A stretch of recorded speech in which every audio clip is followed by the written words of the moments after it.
আসসালামু আলাইকুম। আজকে যে জিনিসটা রান্না করব সেটা ডিমওয়ালা দেশি মুরগি ঝোল। এটা হচ্ছে স্বাদে গুণে অতুলনীয়, না খেলে বোঝা যাবে না।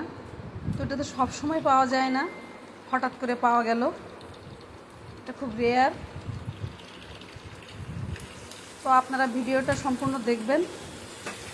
এই দাঁড়ান ধাক্কা দিয়ে কিন্তু চলে যাবেন না, কারণ ফলোয়ার বাড়ানোর কৌশলই হচ্ছে অন্যের ভিডিওগুলো দেখা।